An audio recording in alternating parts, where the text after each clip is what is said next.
Franchise business कैसे start करेंगे? McDonald's, Domino's इनकी पार्टनरशिप लेने के लिए आपके पास बहुत पैसे लगभग 4 से 5 करोड़ और बिजनेस के लिए ज़रूरी होती है। अगर आप सी टाइप बिजनेस मॉडल में सफल होना चाहते हो तो ये आपके लिए नहीं है, क्योंकि आपका इसमें कंट्रोल कम होता है। आपको कंपनी के रूल्स को फॉलो करना पड़ता है, लेकिन सबसे बड़ा फायदा ये है कि ब्रांड ऑलरेडी बिल्ड होता है और बेनिफिट मिलने के चांसेस बहुत ज़्यादा होते हैं। नेटवर्क मार्केटिंग कैसे शुरू करें? आप नेटवर्क मार्केटिंग इंडस्ट्री में अपना एक सिस्टम बना सकते हैं, लेकिन इसे शुरू करने के लिए पहले आपको एक सजेशन को ध्यान में रखकर इम्प्लीमेंट करना चाहिए ताकि आप ज़्यादा सक्सेसफुल बन सके। किसी सक्सेसफुल प्रूवन ऑर्गेनाइजेशन को ही ज्वाइन करें जिनकी सक्सेस उनके डिस्ट्रीब्यूटर द्वारा प्रूव की जा चुकी हो। ऐसी ऑर्गेनाइजेशन ज्वाइन करें जिसमें आपको यकीन ही ना हो कि आप सक्सेसफुल हो सकते हैं। जिस ऑर्गेनाइजेशन में कंसिस्टेंसी ट्रेनिंग प्रोग्राम कंडक्ट कराए जाते हैं ताकि आपका पर्सनल डेवलपमेंट और सेल्फ कॉन्फिडेंस बढ़ सके, क्योंकि क्वाड्रेंट के राइट साइड में सफल होने के लिए सेल्फ कॉन्फिडेंस बहुत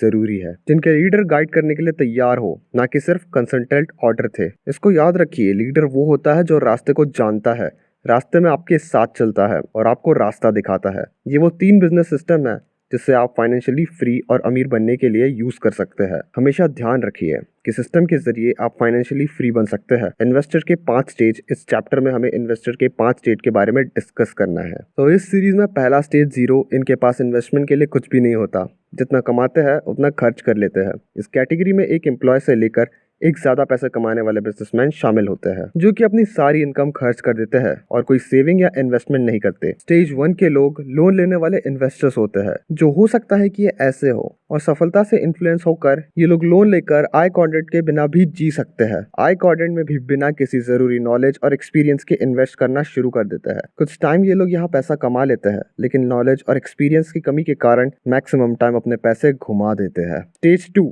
ये बचत काटने वाले इन्वेस्टर होते हैं।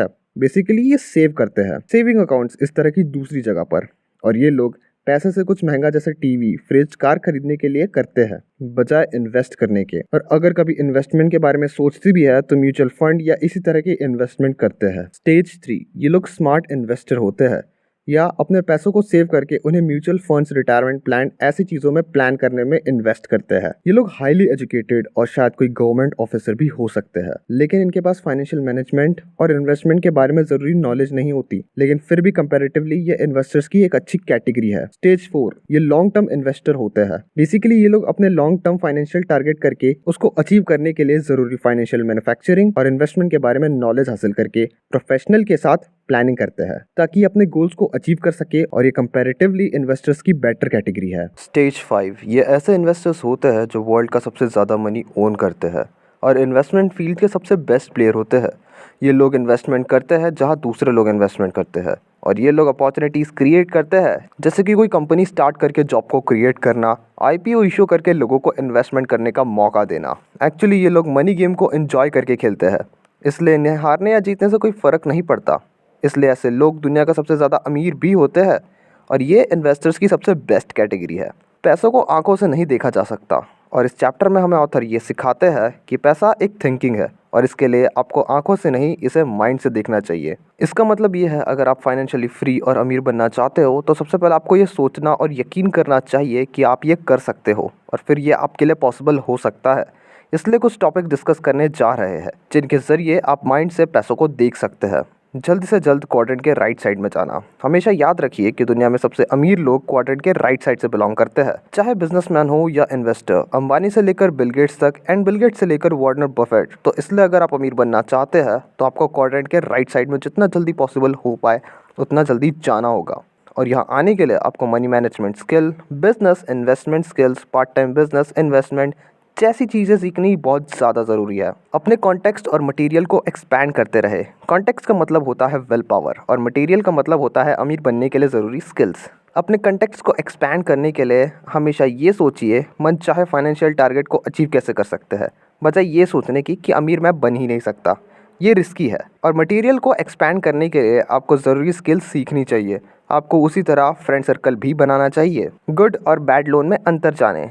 अमीर लोग ज़्यादातर अमीर उनके रिच वोकैबलरी की वजह से बनते हैं, और गरीब और भी ज़्यादा गरीब उनकी पुअर वोकैबुलरी की वजह से। अमीर लोग गुड लोन और बैड लोन, गुड एक्सपेंस और बैड एक्सपेंस, गुड इनकम और बैड इनकम, एसेट्स, लायबिलिटी, इनके बारे में अच्छा यूज़ करते हैं और बुरे को अवॉइड करते हैं। यहाँ सिंपली गुड वो है जो आपकी जेब में पैसा लेकर आ रहा है और आपको कुछ सिखा रहा है या फिर कोई ऐसा रास्ता बता रहा है जिससे आपकी जेब में पैसा आए, और बुरा वो है जो आपकी जेब से पैसा निकाल रहा है। एग्जाम्पल के लिए लोन लेकर उससे लायबिलिटी खरीदना बुरा लोन है, जबकि लोन लेकर उससे कोई बिजनेस स्टार्ट करना या प्रॉपर्टी खरीदना एक बहुत अच्छा लोन है। अच्छा और बुरा हम सब समझते हैं, लेकिन लाइफ में चीज़ें आने मिले हम कम पैसे और कम टाइम में ही रेयर मिलती है। कभी ना कभी आपने सोचा ही होगा कि नॉलेज, मोटिवेशन, इन्फॉर्मेशन अगर एक जगह लिमिटेड मिल जाती तो कितना टाइम और पैसा बच जाता। अपनी लाइफ को बदलने के लिए पावर सिर्फ और सिर्फ नॉलेज से ही नहीं आ सकती, लेकिन हम अपने लिए वो स्टेप्स उठाने में वक्त गवा देते हैं। सेक्शन 2, अपने अंदर के एक्सीलेंस को बाहर निकालिए। इस सेक्शन में ये होता है रॉबर्ट कियोसाकी अपने अंदर की पावर को डिस्कस करते हैं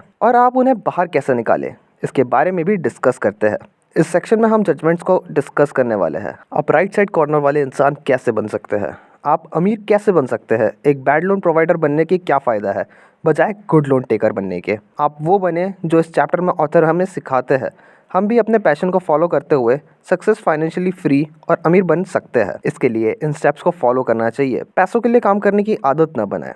आप अपने पैशन को फॉलो करने के लिए, सोसाइटी को बेनिफिट पहुंचाने के लिए एक सिस्टम बनाने के लिए काम करें, सिर्फ सरवाइव करने के लिए नहीं। पैसे कमाने के लिए अपने वर्किंग पैटर्न को चेंज कर दीजिए, आपका जो भी पैशन हो। लेकिन अगर आप फाइनेंशियली फ्री और अमीर बनना चाहते हो तो आपको right side of the quadrant में काम करने की ज़रूरत है। तो इसलिए आप जितना जल्दी हो सके उतना जल्दी कीजिए। अपने काम को आई क्वाड्रेंट में कन्वर्ट कीजिए। अपनी भावनाओं को हमेशा जिंदा रखिए। हमेशा अपने आप को याद दिला के ये स्पिरिट को जिंदा रखिए कि आपको अपना पैशन फॉलो करना है। सोसाइटी में बदलाव लाए, फाइनेंशियली फ्री बनिए और अमीर बनिए, क्योंकि जब आपका फोकस आपके गोल पर होगा तो आने वाली सारी प्रॉब्लम्स आपको छोटी लगने लगेगी। और हाँ, ये सच है, राइट साइड सबसे ज्यादा सिक्योर क्यों है? क्योंकि इस साइड आप लोगों को और पैसों के जरिए एक सिस्टम बनाने की जरूरत है। जब सिस्टम काम करेगा तो आप कम या बिना मेहनत के ज्यादा पैसे कमा पाएंगे। और अगर कोई इंसान जॉब छोड़ भी देता है तो उसकी जगह किसी और को हायर करके आप अपने सिस्टम को चला सकते हैं।